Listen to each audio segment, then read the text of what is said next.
Hello, Dragon Slayers. This is Dr. Tom Bittker, and I welcome you to a podcast about dragon slaying and about heroes. Lots of sad notes today. The saddest of all relates to the unnecessary and evil assassination of Charlie Kirk. Charlie was a bright young man who advocated conservative principles, but hardly in a hateful way.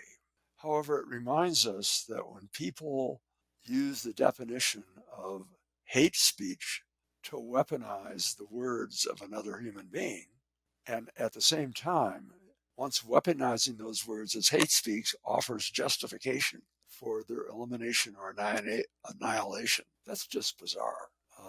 That is not appropriate civilized human discourse. We're seeing far too many people dying at the hands of others who contend that they have the only right way, whether it be the right way to God or the right way to one's lifestyle. Charlie was an unnecessary sacrifice to that. He brought a lot of intelligent dialogue forward. I haven't always agreed with everything he said, but it's okay to be provocative uh, as long as the distillation of conflict is such a way that we can move toward a higher level of resolution. I'm hoping that the country reacts to this in a positive way, to depolarize things, and above all, to protect provocative people, whether they be John Lennon, Charlie Kirk, Martin Luther King, Robert or Jack Kennedy. They're provocative only in the sense that they've upset other people, but they have not intended to do violence. Let's remember this as we hopefully move together as a country. I also wish to honor the passing of a dear friend. Daniel Erwin was a radio commentator both in San Diego and in Reno, Nevada. Dan was an old school guy. I guess I would say I'm an old school guy too, in that he was reared in an environment where radio was the dominant form of entertainment and news in the 40s. Research has indicated that people who were raised on radio as opposed to television tend to be more empathic, more imaginative, more creative, less likely to suffer mental disorders. So let that be a caution to you that offer unlimited access to television for your children. Dan was a special kind of guy. He was rooted in the classics. He studied initially to become a Shakespearean actor, and then later got a degree in radio and television communications. But if you know anything about the discipline of Shakespearean actors, you will appreciate that these people learn to project, they learn the grace of movement, they learn to amplify themselves in behalf of translating the work of great authors like Shakespeare in a way that an audience can appreciate that. And that's how Dan approached his profession of journalism.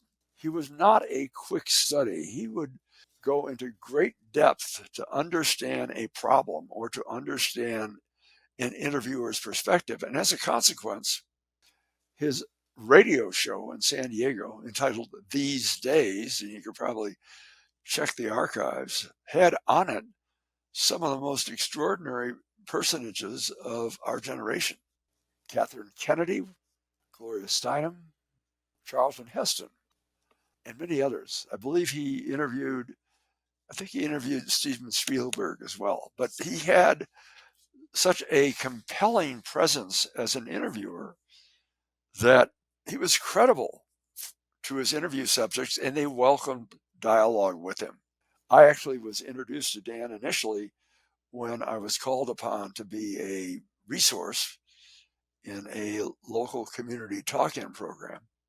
And Dan was most gracious, but he also delighted in showing me that he was not only the host, but he was also the engineer in the studio.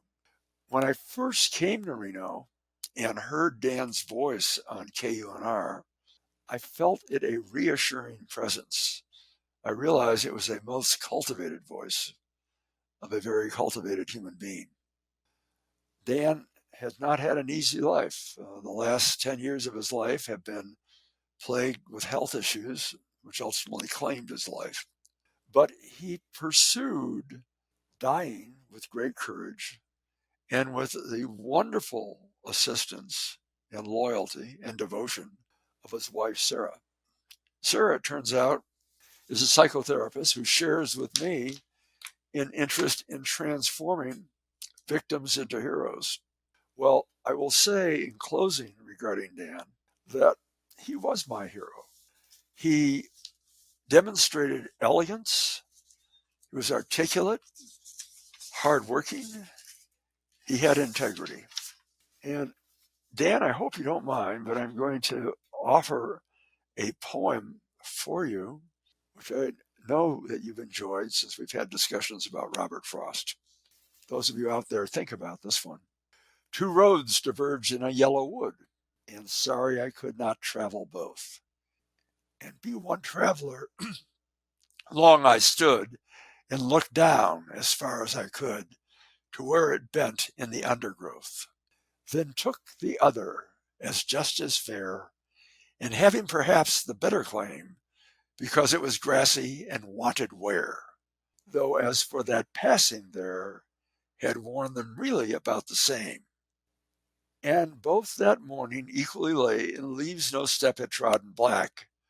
Oh, I kept the first for another day, yet knowing how ways lead on to way, I doubted if I should ever come back. I shall be telling this with a sigh. Somewhere ages and ages hence, two roads diverged in a wood, and I took the one less traveled by, and that has made all the difference. Dragon Slayers, I wish you well.